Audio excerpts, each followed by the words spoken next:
Pergunta 324.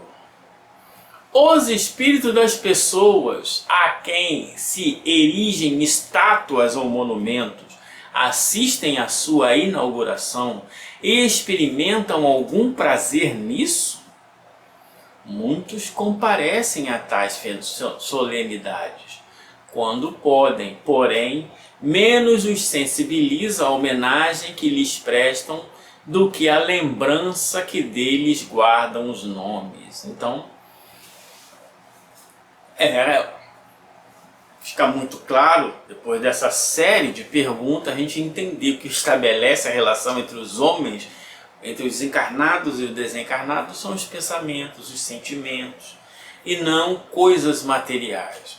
Claro que quanto mais inferior é o espírito, mais ele valorizará as coisas materiais. Mesmo porque nós sabemos que muitos canalhas, verdadeiros canalhas, morrem tranquilíssimo, dormindo, recebem nome de rua, estátuas, placas, etc. Mas estão sofrendo horrores no mundo espiritual. Então todas essas coisas a gente tem que entender, assim como pessoas boníssimas, espíritos da mais alta envergadura, desencarna na Terra e é enterrado em vala comum. Por quê? Porque o espírito também não está nem preocupado com isso, né? A felicidade dele não está no corpo, mas a gente é que acha que fulano de tal trouxe o coração de fulano, não sei da onde, que morreu no Nilo, até a França para venerar o coração. E o espírito não está nem aí. Isso aí é com vocês. O que vocês vão fazer com isso daí é mais ou menos alguém que, depois de ter usado uma calça tá velha, rasgada, a pessoa joga e as pessoas ficam ali brigando para ver quem vai ganhar aquela calça. Cara, não quero saber com quem vai ficar. É apenas uma calça velha. É exatamente assim que os espíritos observam o corpo. Os intermediários para cima. Os inferiores ainda se apegam demais. Até mesmo muitos inferiores não ligam muito para isso não.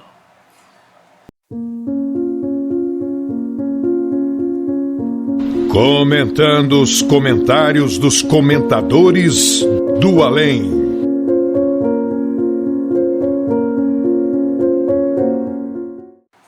Aqui um espírito comentando o livro dos espíritos, traz algumas informações sobre essa questão. Ele fala assim: nesse assunto, destacamos a importância do culto do Evangelho no lar. Vamos estabelecer um panorama aqui. Somos aproximadamente 8 bilhões de encarnados. Então, milhares e milhares e milhares de pessoas morrem todos os dias.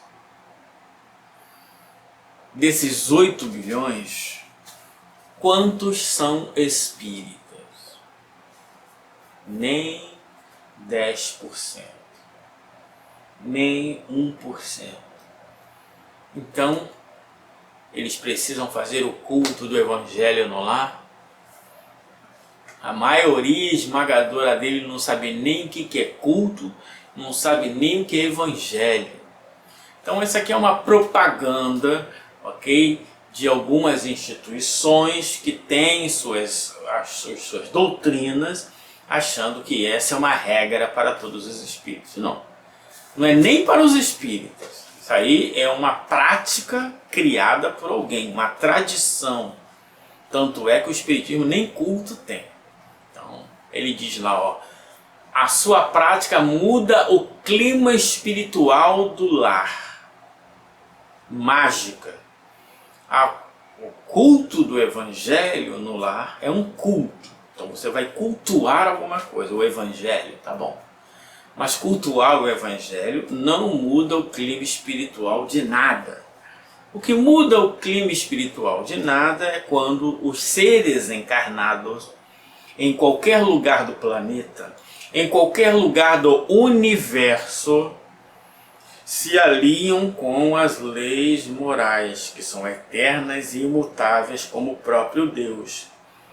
Se, ao ler certos livros, Evangelho, o Corão, o Bhagavad Gita, ou o Livro dos Mortos, sei lá, qualquer livro, ao ler esse livro, se o ser reflete seriamente e busca por si mesmo se melhorar, ele modifica a sua atmosfera espiritual. Ao modificar a sua atmosfera espiritual, ele influencia o ambiente. Mais pessoas fazendo isso, eles modificam mais ainda. Esta é a condição, não é o evangelho no lar que muda nada. O evangelho é um livro cheio de papel, cheio de letras. O que modifica é a modificação moral do ser. Então, o planeta Terra inteiro, todos podem fazer essa reflexão. Todos. Isso é justo, isso é divino. O resto é doutrina, é ritualística, é o que você quiser. Então, aqui o espírito, claro que ele está falando para espíritas, mas a gente está preocupado com o todo. Continua ele. De modo que os benfeitores passam a visitar como constância o ambiente evangelizado. Os bons espíritos, eles vão visitar onde há utilidade, onde são chamados seriamente, em qualquer lugar do mundo, independente de ter evangelho ou não. A pessoa pode nunca ter visto falar de Bíblia, nunca ter visto falar de Evangelho segundo o Espiritismo. Se ela fez boas reflexões, ela está atraindo bons espíritos para si. Então, essa é uma questão importante, ok? Continua as tiradas piedosas, né? Quem ora com Jesus sente o dever espiritual para com Deus e o próximo. Tá, vamos entender aqui que orar com Jesus seria utilizar corretamente a lei de adoração, né? Então, esse cumpre seu dever. Aí continua, somente se salva da ignorância quem procurar viver os preceitos do Evangelho. Somente se salva da ignorância quem procurar viver os preceitos do Evangelho. Exclusivista. Essa é uma ideia sistemática que a gente tem que entender.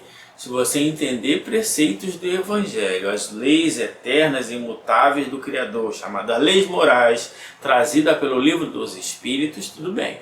Se você entende livrinho, Evangelho do autor do livro de Marcos, o Evangelho do autor do livro de João, o Evangelho do autor do livro de Mateus, isso aí não. Não. Deus não é exclusivista. O que salva, a palavra salvação já é um problema, né? Que é a enculturação da enculturação da enculturação. Mas o que salva, o que nos leva à felicidade é nos alinharmos com a lei. Em especial a lei de justiça, de amor e de caridade. Aí continua ali algumas tiradas piedosas que a gente não vai entrar nesse caminho, mas é apenas uma reflexão. Quando a gente traz esses pensamentos é para que tenha oportunidade de contrapor. Não estamos aqui com o objetivo de demonizar nenhum pensamento, apenas de mostrar que às vezes uma boa reflexão alinha bem o que é conforme a doutrina espírita, o que é menos conforme a doutrina espírita.